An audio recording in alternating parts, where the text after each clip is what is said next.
Hi guys, and welcome to another InstaMAT tutorial. In this one we'll take a look at the layering project, and when we are finished you'll be able to start texturing your own assets. So let's just jump in. So to begin with layering, we'll need to set up a new project. We can click on the plus.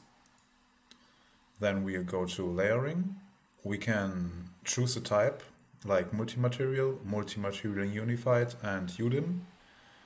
So multi-material is the standard type like you have in other applications. UDIM is more related to VFX, and it allows to distribute UV islands across several textures. And multi-material unified is special to InstaMAT as it combines multi-material with basically a UDIM workflow. So if you have a mesh that has different materials assigned, you can paint over the different materials. This is quite nice, but for this tutorial we are going with multi-material. So let's select multi-material. Then we can pick a mesh here, pick a local file. We'll take our low poly. We can enable bake mesh upon creation. Then we'll click on create a project without a template. So now we are greeted with the baking window. We have several settings here to choose from, like the baking engine should be CPU or GPU. GPU is usually faster, but you can also use CPU. We can define our resolution. Let's stay with 1K for now. The super sampling is quite nice as well. We'll stay with ×2 for now. Here we can choose the source mesh, so the height poly. So we go to pick local file. It was already filled out because I prepared this before. So we pick our height poly. The advanced settings, we don't need this for now, but you can adjust the baking settings. You can also specify a cage mesh. And we can also choose which maps we want to bake. We take everything for this project. We can also choose the file format. Let's stay with PNG. And then we just click on bake. After our bake is finished, we'll end up with our model in the scene with all the baked details. And let's first take a look at the UI. So to the right, we have our outliner, and we can select the active material. This mesh has 4 materials, one for the helmet, one for the bolts, one for the cross, and one for the horns. Actually, let's take a look at the left first. Here's the project name, the category. We can enter a description. Here are our different channels. We can adjust the color space and the bit depth. Here's our mesh, and we can choose the format. For example, when we take Unreal or DirectX, our normal map will be inverted, the green channel, so the textured material looks properly in our engine. Those are our baked maps. For every material we have different channels.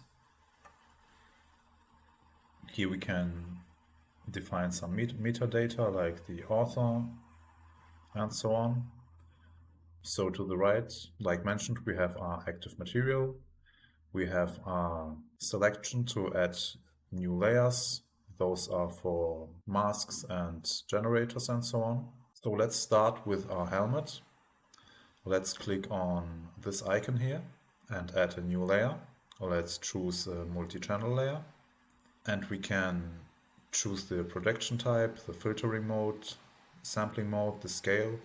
This is more related to materials, as we can also drag and drop materials from our library. But at first, let's check the layer channels, and we keep everything as is. Let's define a base color. Let's take a gray. Then we can set the influence of the different channels like height, roughness, metalness. The height, we'll keep it 0. Let's adjust the roughness and make it shinier. Like so, maybe. Let's make it metallic. Let's actually take a brighter color. Make it a bit rougher. So we basically created our first material. It looks like the helmet would be metallic, like it should be. By clicking Ctrl and B, we can choose another IBL, like this, for example, or the Studio IBL. And by holding Shift and the right mouse button and dragging through the scene, we can rotate our environment. Let's use the standard IBL for now. We can also go to our viewport settings and adjust the tone map operator. We can toggle automatic exposure. We can dial in the exposure as we wish by hand. We can change the field of view. We also have some post-processing settings like the hue, saturation, lightness, and contrast, and so on. Most of those I already explained in the hands-on tutorial, so I won't dig too deep into this. Let's just keep as is and start with the layering. So after we made our first material here, we can go to the library and drag something in. Let's choose metal. And let's use this nickel one. It looks quite nice for somewhere. We can drop it directly on the part of the mesh or into the outliner here. The cool thing is, when you drag it on the mesh, you can drag it to different parts of the mesh if you have different materials. Like we could drag this to the horns, for example. But we don't need this for now, so let's delete it by pressing the Del key on your keyboard. Let's go back to the helmet. Let's choose the nickel one and go to this button and add a mask. Let's first add a mesh edgeware mask. Let's invert it. Let's zoom in a bit so we see what we are doing.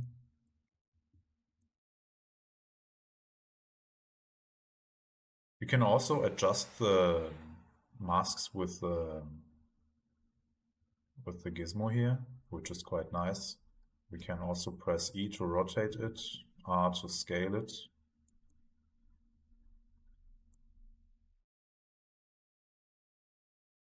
We can do so also in the projection settings here.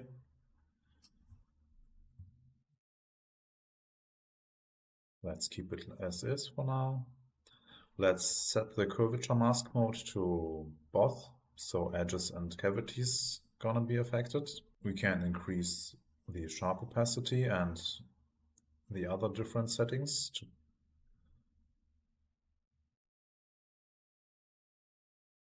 So as you can see, when we adjust the settings, the projection on the effect on the mesh changes, so we can dial in our effect quite nicely.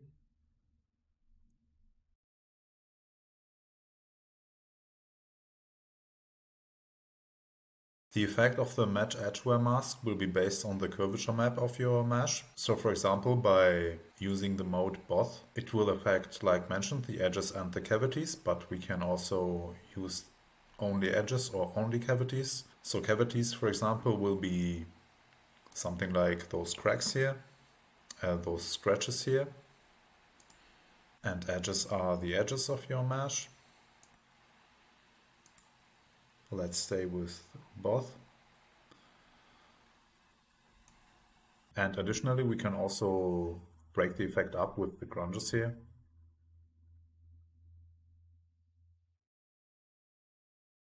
We can also add extra effects like scratches. We can choose different inputs as well. like a grunge.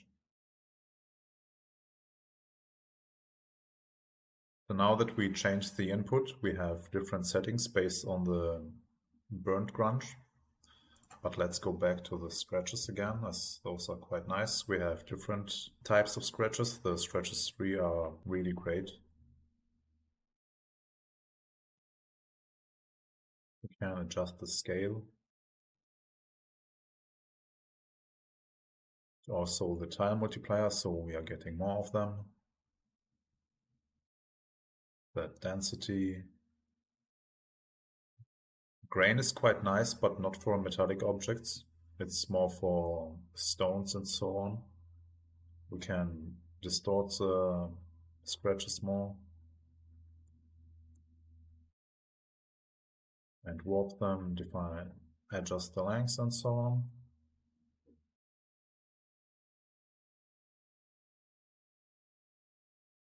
So with this, we already added a bit of grunge to our base material layer, which looks quite nice. And I think I didn't mention for the controls for the viewport, you can either use the sphere here to look around.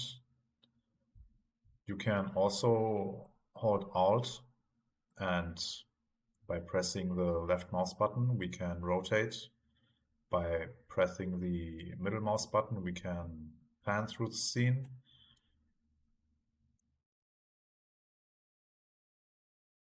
And with F, we can focus.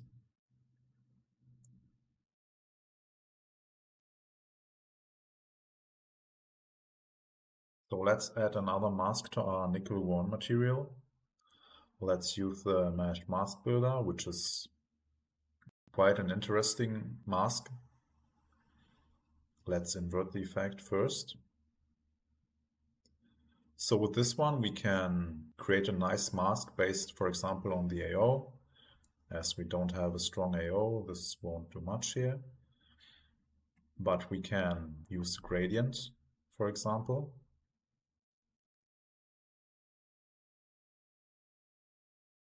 We can use those gizmos here to dial it in.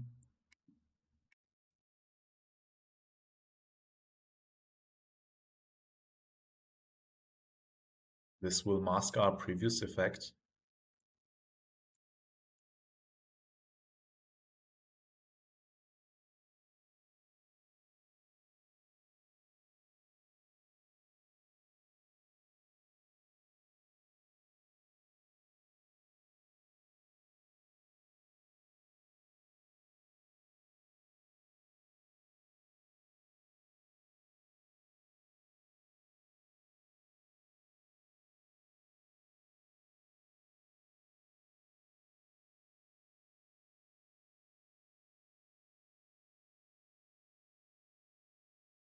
We can break the effect up even more, or use the curvature map to have stronger effects on the curvatures, or on the edges or the cavities, or again on both.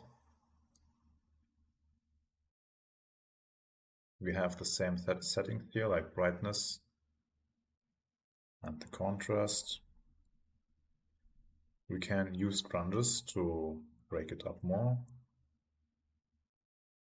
When we increase or decrease the opacity, we get additional settings. So we can choose an image, for example. We can use another grunge, like let's use the burnt grunge.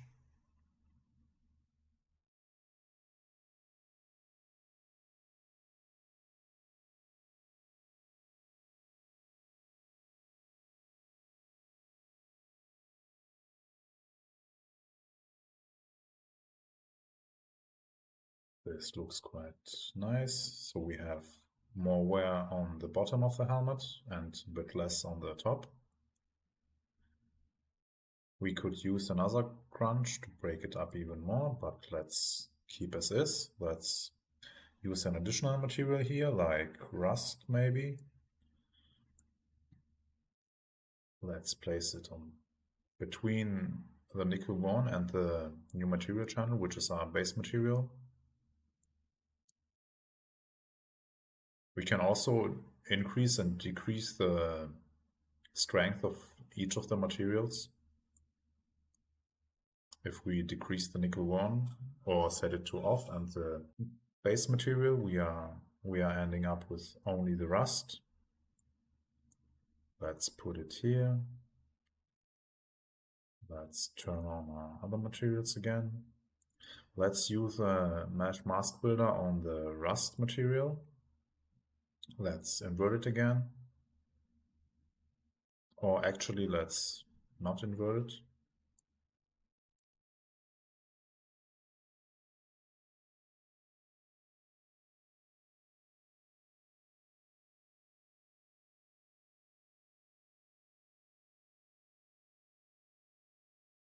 Let's go to the gradient setting again.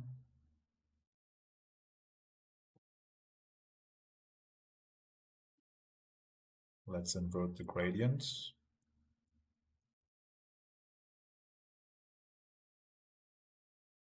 Or actually, if we think of rain raining down on the helmet, it is probably more realistic when we don't invert it, but have more rust on at the top. And a bit less on the bottom.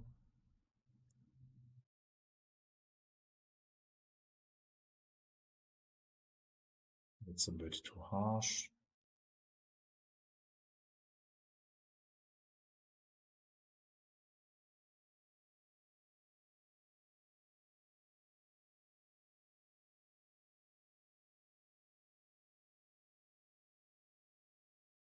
Let's again use our curvature map here. Again, both cavities and edges.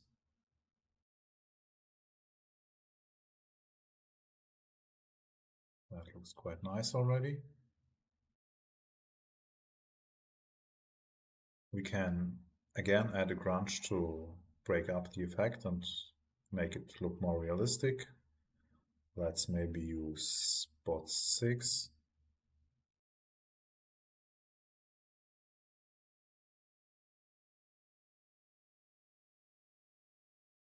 Let's play with the settings a bit.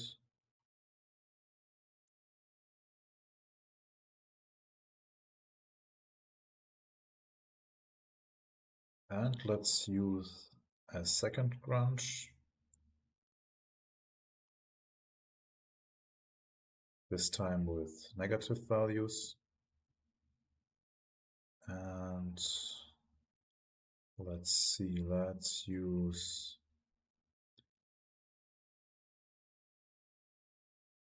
the Rampage 2 grunge.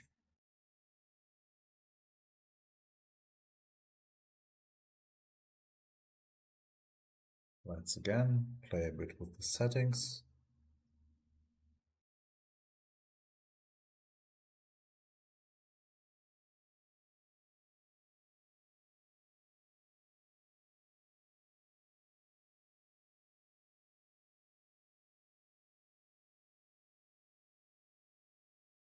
This looks quite decent. Let's go back to our multi-channel layer, to our first base layer.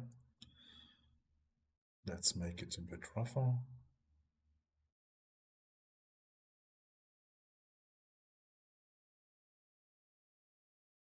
So let's say we are happy with the base of the helmet. We can now go to the active materials and choose cross. Let's add another multi-channel layer, so this will be our base material. Let's make something golden maybe. So we choose the color between yellow and red, like a nice orange or more of yellow. Let's decrease the roughness and bump up the metalness.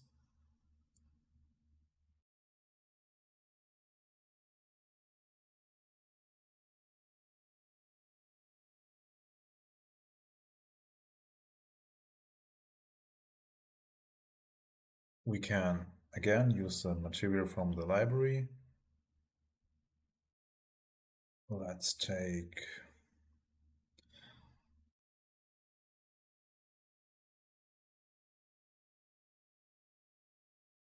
the nickel 1 again for consistency. Let's mask it as before with a mesh edgeware mask. We invert it.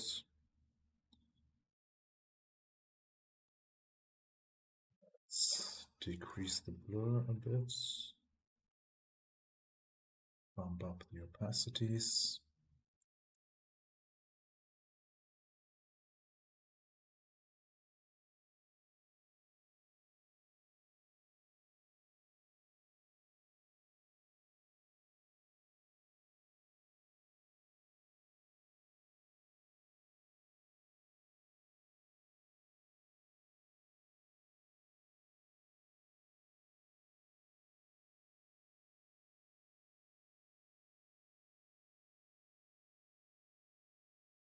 Yeah, this looks okay.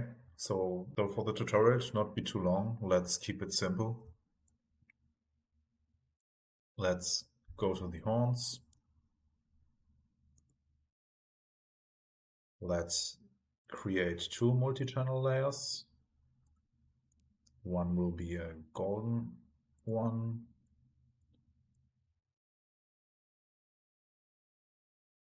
And metallic as well. Then this one will be a darker one. Metallic as well. Then again, let's go to the Add Mask button and add a Mesh Mask Builder. Let's go to Gradient. Let's use the gizmos.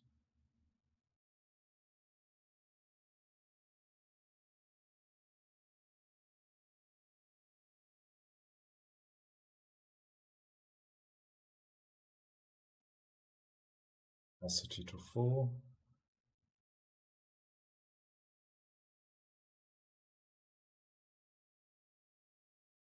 So,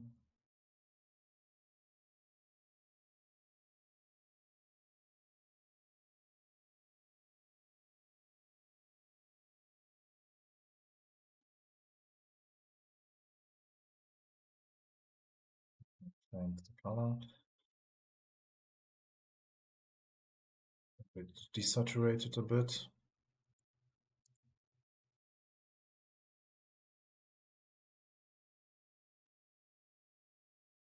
Let's use the nickel one again. And let's add our masks, like the edgeware mask. Invert.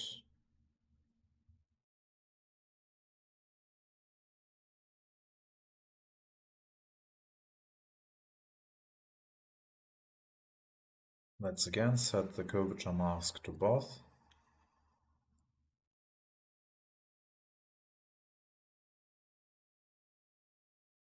Let's dial it in nicely.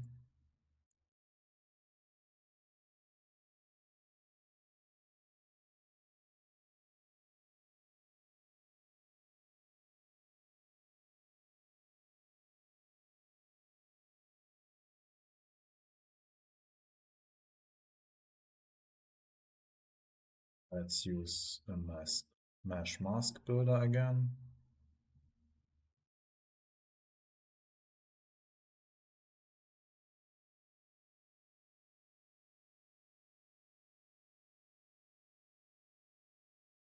Let's actually use only a grunge. Let's take burnt again.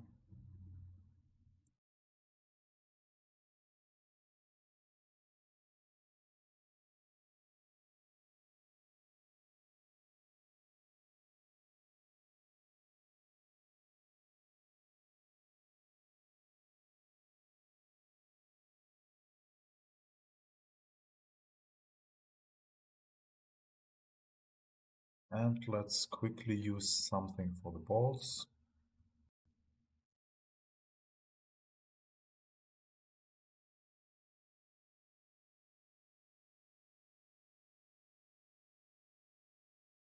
Let's mask it quickly.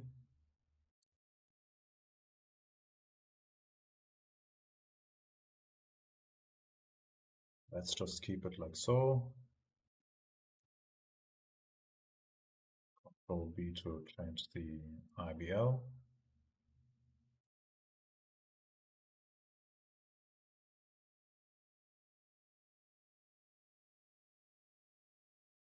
So we also have hand painting, of course. Let's choose the helmet again. And we can go to the add layer, add new layer button, and add a multi-channel brush. We can go to the layer channels, and when you go to the library and under paintbrush, we have different brushes to choose from. You can just double click on them. Actually, we are on the helmet. And we can just hand paint. Let's undo this.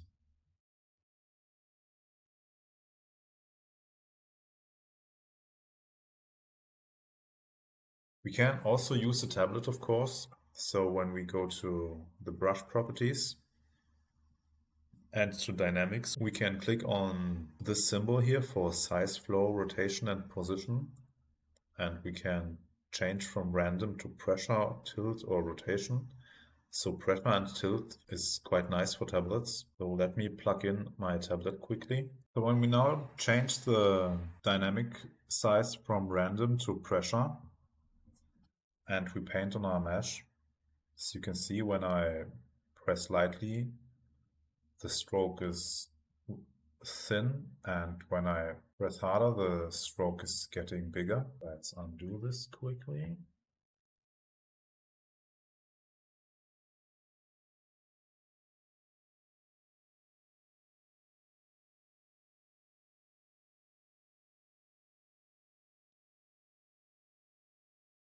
As you saw, for the eraser, you can go either to the menu here on the left, or you can just press E as a shortcut.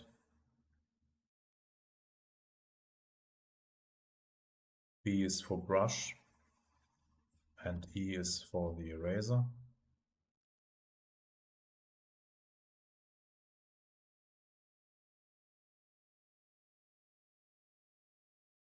So let's delete this layer and start new with a new multi-channel brush.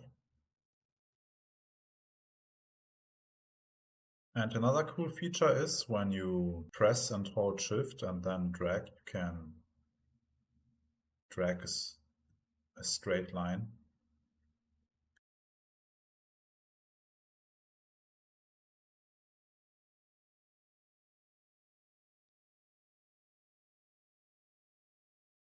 And for the brush, we can also use basically everything that is in the library. So when we go back to the layer channels and click on the default brush, we can use any noise that is in the library or any grunge. So let's go to grunge and let's use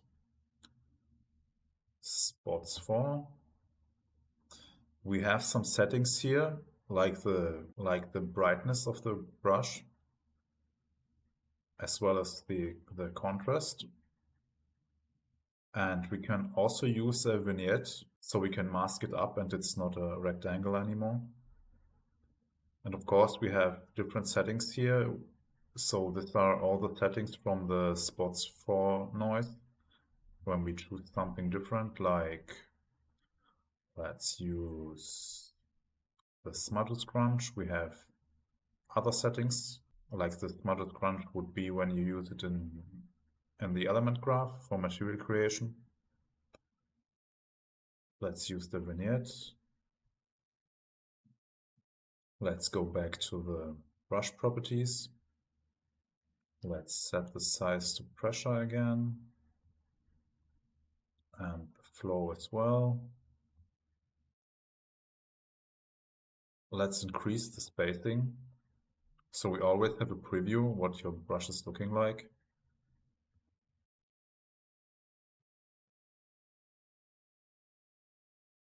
This rotation here is actually a random rotation. You can set this to pressure sense, to pressure or to tilt, etc. as well. Let's keep it random. So when we now paint, we are actually using the grunge as the brush, which is quite cool. By pressing and holding Control and left click on your mouse and drag it to the top, you can increase the brush size, or by dragging it to the bottom, you can decrease it.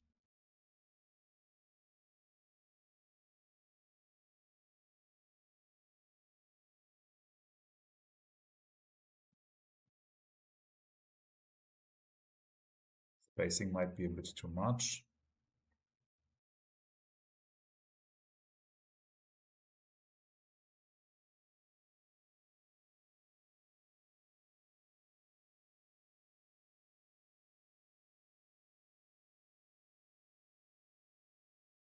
So let's delete this layer again.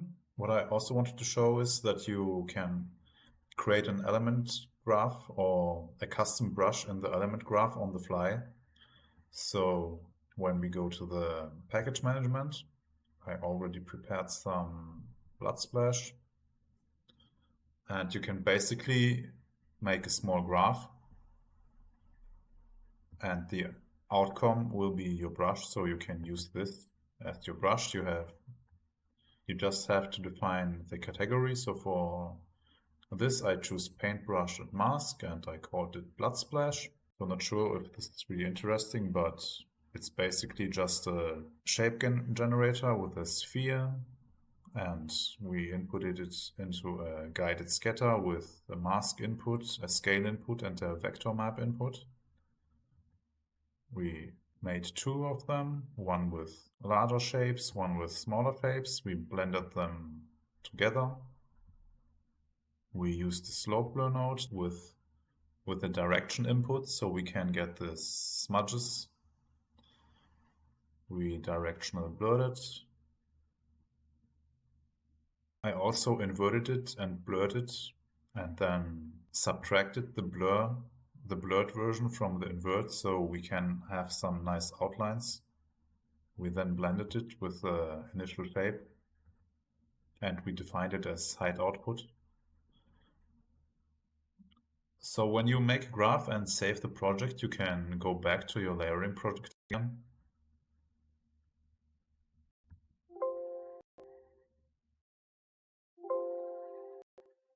And when we go to the helmet and add a new layer with a multi-channel brush, we can go to the layer panels and click on the default brush. And when we then go to paintbrush masks, our graph output will be here.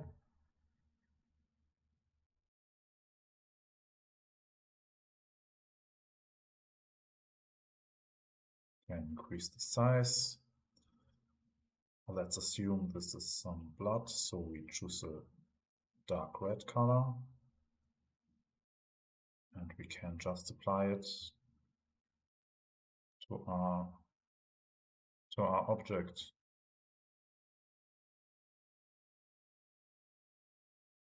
Let's use another IBL if this one is quite bright.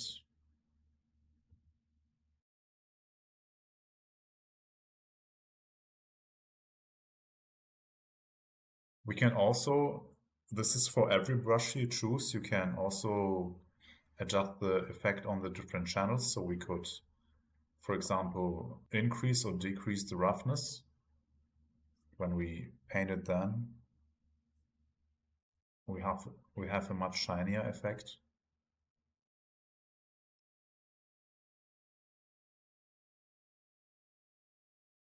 Could also make it metallic, which doesn't make much sense, but it's possible.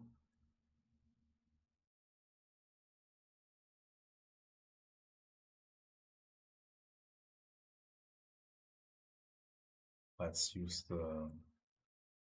let's just delete this layer, make a new one. Use the brush again. When we turn everything off, like the base color to 0, and we bump up the roughness, we can just paint in the roughness channel.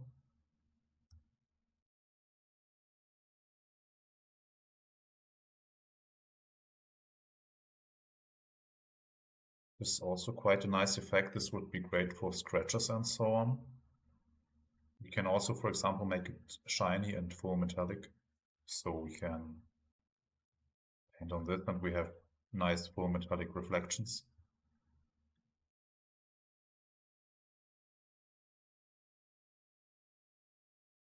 If we bump up the height, we can also make some nice height effects.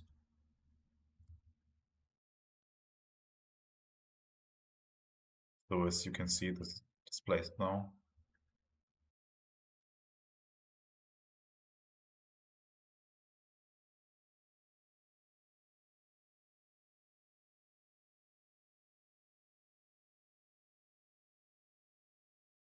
This works for all brushes, of course.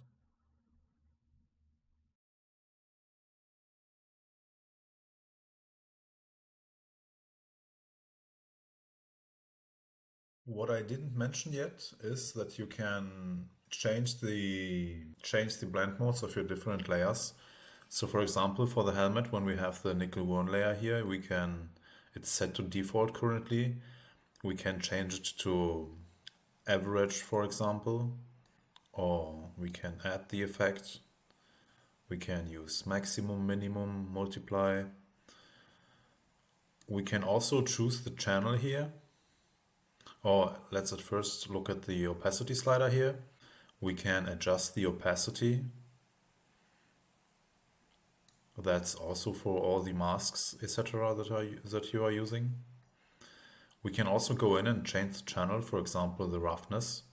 And when we change the opacity now, it only influences the roughness channel. Same for the masks again.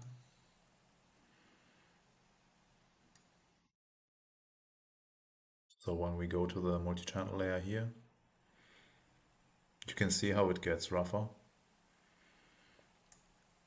We can also go to metalness, for example.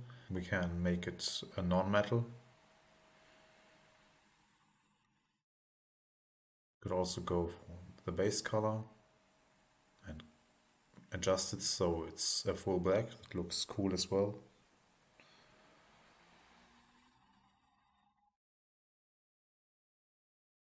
And that's, of course, for all the different materials. And yeah, that's quite nice as well. So you can adjust your material on the fly, or when you are ready, you can go in and adjust to your liking. What I also forgot to mention is that when you use the materials from the material library, you have really many settings for them. So, for example, this rust material is taken from the material library. When we click on it and go to the layer element settings, we have many different parameters that we can use to adjust the material. Let's turn off the other layers for now. Let's turn off the mask as well. So this is pure rust material. And now we could decrease and increase the surface detail, for example.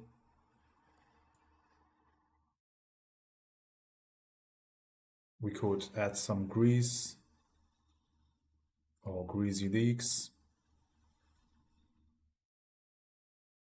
We could change the color and adjust the hue, saturation, luminosity.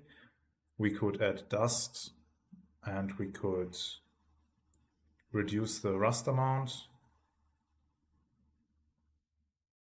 and add dirt, etc. So those settings depend on the material you choose, because every material that is in the InstaMAT library is handcrafted and has different parameters to choose from. So yeah, that's quite nice. And keep in mind, for every material you use, you will have different settings. And so let's turn on the other layers again.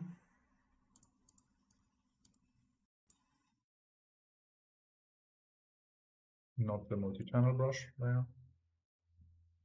So let's quickly see what we also have here. Let's add a new multi-channel layer.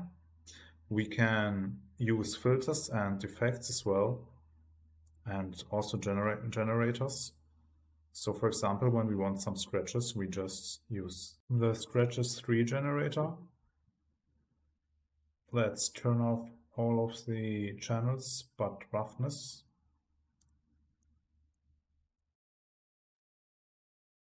As with the scratches, we only want to influence the roughness channel.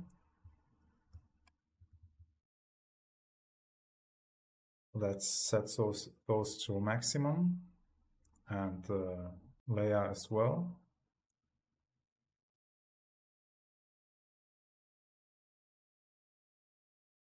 Actually, we were at the AO. We need to change the roughness.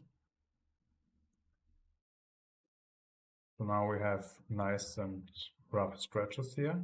So with B, you can switch your different material channels, like the base color, roughness, metalness, normal. So this is really nice for a preview.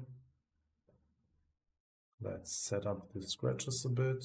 Let's increase the time multiplier. Let's decrease the distortion, the warp. Let's increase the scale.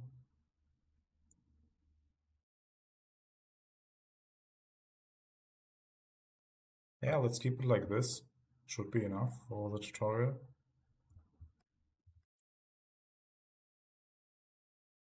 And we can also use filters like the HSL, for example. So when we go to filters and click on HSL, we get the HSL filter. We can set the hue, saturation, luminosity, and so on. We have different other possibilities like brightness and contrast, color match, and we can also pick something from the library. So those are all nodes that we can use in the element graph as well. For example, the histogram.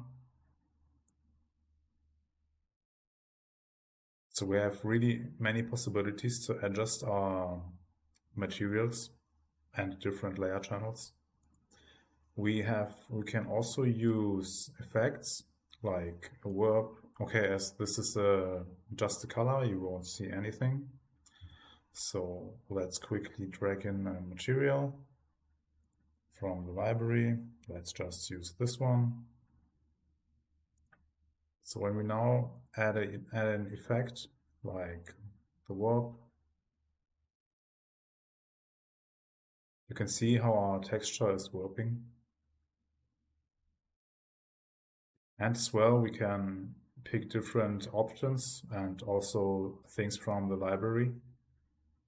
Like, let's use the sharpen filter maybe. So we can sharpen up our texture. So yeah, that's basically it for the tutorial. I think we covered some basic aspects and you can go in and texture your own assets. So within just a few minutes, we managed to texture a quite nice looking helmet. Sure, you could go in and add more effects, add scratches, add more details and so on, but I think for a tutorial this would take too long. I think the fundamentals are clear now. And if you have any questions, let me know. I try to answer everything I can. And I hope you liked it and see you soon in the next one.